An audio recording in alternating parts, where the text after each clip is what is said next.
Hey everyone, welcome back to another Vivarium build. This is the same Vivarium from the Naturalistic concrete rocks background, so if you haven't seen that yet, definitely check it out. Unlike my other Vivariums, I will be putting backgrounds on the sides of this tank as well. That said, I started out by using some alcohol to clean off the sides of the tank. Next, I turned the tank on its side and siliconed some of the extra rocks from the tutorial in place.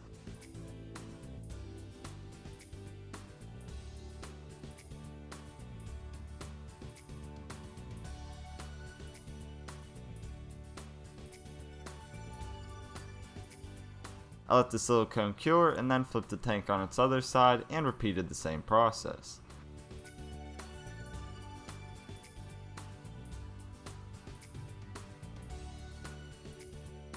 Then I grabbed some parchment paper and traced the outlines of the rocks. After getting the rocks traced, I cut the outlines and used this as a guide to cut out a sheet of cocoa husk liner. The reason why I used cocoa husk liner as opposed to foam, for example, is that it's low profile. I have to make the most of the space in these vivariums since they are on the small side to begin with.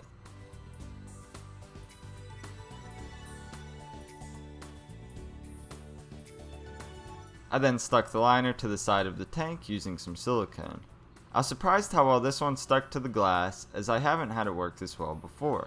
Once it was in place, I used some clamps on the front to keep it from curling back into the tank.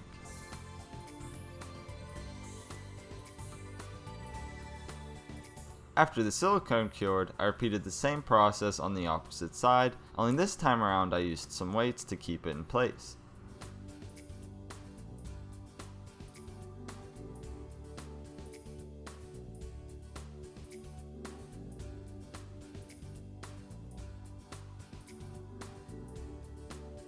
Once the cocoa husk liner was in place, I could convert this aquarium into a vivarium. I wanted to try something a little different this time around using some weld-on acrylic cement. I got this stuff a while ago for some other projects I have going on right now, and I figured I might as well put it to use. I didn't want to waste one of my applicators, so I used an old paintbrush to apply the cement. After doing so, I got a few pieces of polycarbonate and used some weights and clamps to keep them in place. Using the cement was easier and more effective than using the screws from the original conversion. However, I didn't want to show this method originally because the screws are easier and cheaper to access, and I didn't want to make the conversion permanent. Doing it like this actually bonds the plastics together, so now I'm stuck with this unless I replace the aquarium's frame. After letting this all sit for about 8 hours, I put some silicone on the inside of the tank near the bottom piece of polycarbonate just to ensure that the bottom area of the tank is watertight. I'm confident in my abilities, so I didn't bother to check if it was watertight. Then I used the same procedure as before to attach some acrylic hinges to the bottom piece of polycarbonate.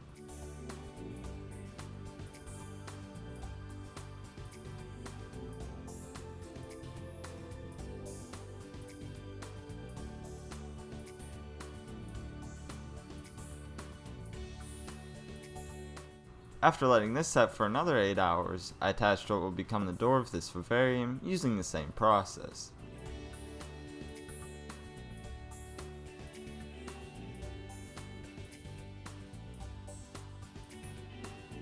Next, I used one of my guides from the conversion series to add some ventilation holes to the top piece of polycarbonate. I printed out 4 of these to begin with, knowing that that's how many tanks I would convert.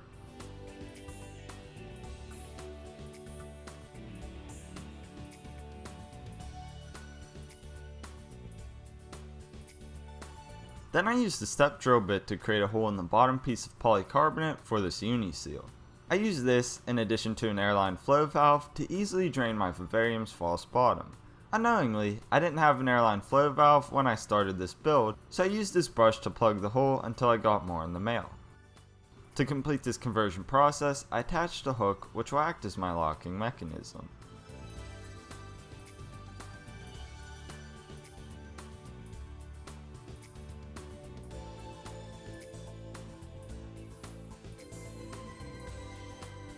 Now I could begin creating this vivarium. As you should come to expect by now, I'm going to start with the false bottom. You may recall that I said I prefer using the egg crate false bottom. This still holds true, but I didn't have any spare egg crate at the time, so I use some leca, which I have an abundance of right now. That said, I generally try to work with the materials I have before buying anything additional. Once I had a nice layer of leca on the enclosure, I cut some carbon fiberglass window screen to size. As I've explained a number of times, this is best cut slightly larger than whatever you are using it for. Next, I added a generous layer of lumpwood charcoal and some of my tropical substrate mix. This is more or less my take on an ABG mix.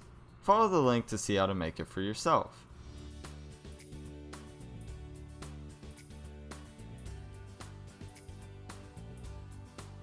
Even now, this is really starting to come together. I don't typically put backgrounds on the sides of my vivariums because I like to look in through the sides of the tank. However, moving forward, it's something I might incorporate more frequently. Now I'm going to add a few of the hardscape elements, which consist of some sticks.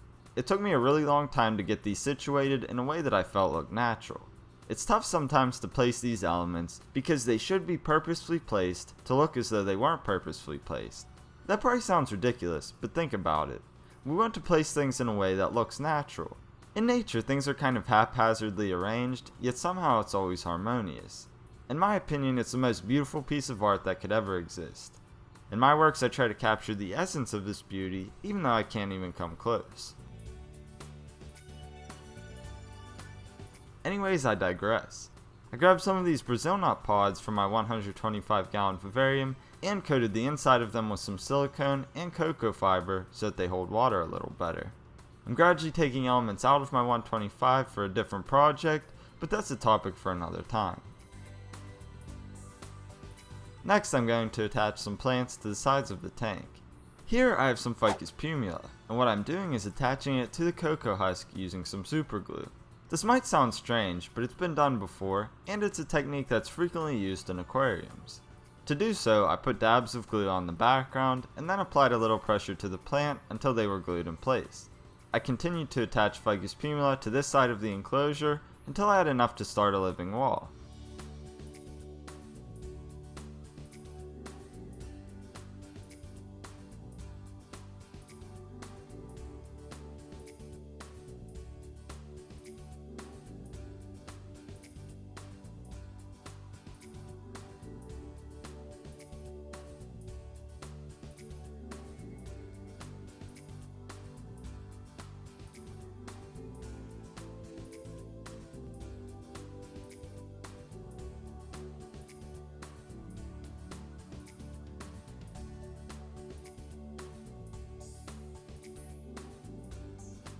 Then I moved on to the other side of the vivarium and repeated the same process.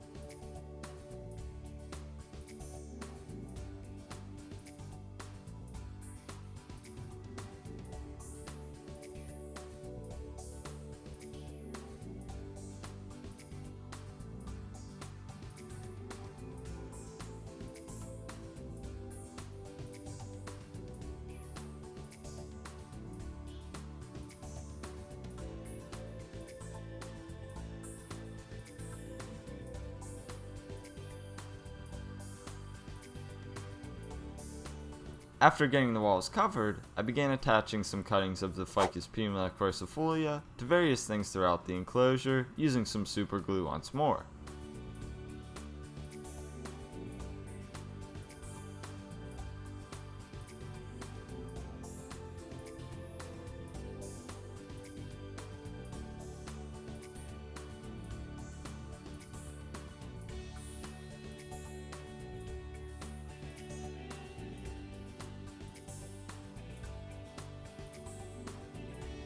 Next, I dumped the excess cocoa fiber out of the seed pods and placed them in the background.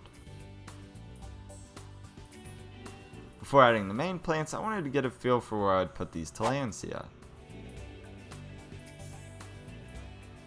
For my first plant, I have a button fern. I figured it was about time to use a fern, and I think it matches the overall aesthetic of the setup quite nicely.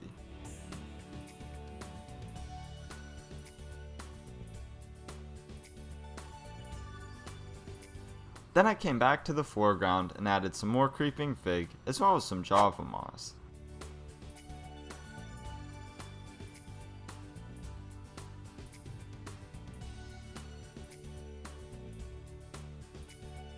Next, I grabbed one of the tillandsia and glued it to the right side of the tank. I grabbed my second plant, which I believe to be a Cryptanthus bivitatus, and put it into the enclosure.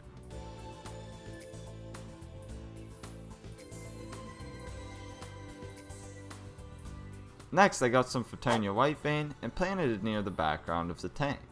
Eventually, as this grows in, it will become my main background plant. It was really tough to choose plants that wouldn't cover up the entire background. I put a lot of work into making it, and it is intended to be one of the focal points of this enclosure.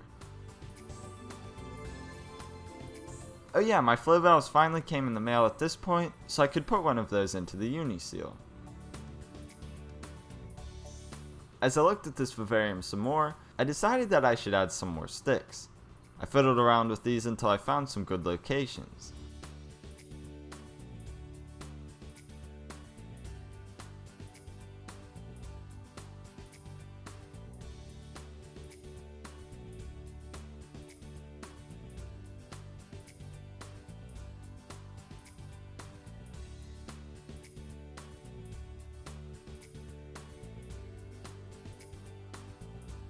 Next, I added bits of Java moss and a few cracks on the background.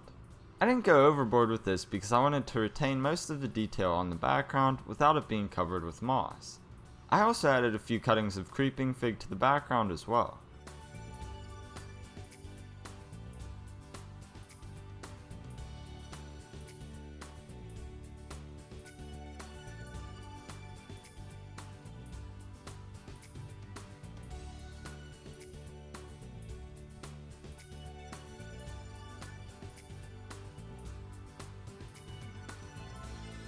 Then I tinkered around with the tillandsia once more until I decided on some potential locations. I glued this one in place and left it at that. I felt that the other two didn't match the aesthetic of this vivarium, and I didn't want to overcrowd the enclosure. If I had more that looked like these, I would have put them in, but I don't have any right now, unfortunately.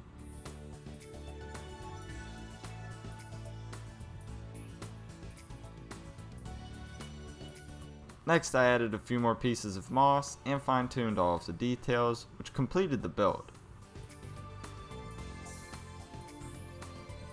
Then I thoroughly misted the tank with some dechlorinated water. Finally, I removed the protective plastic from the polycarbonate, shut the vivarium, and then placed it on the rack with my other two 10-gallon vertical vivariums. Oh yeah, I almost forgot, we have to make it bioactive. I grabbed some springtails and dwarf white isopods and dumped them into the enclosure.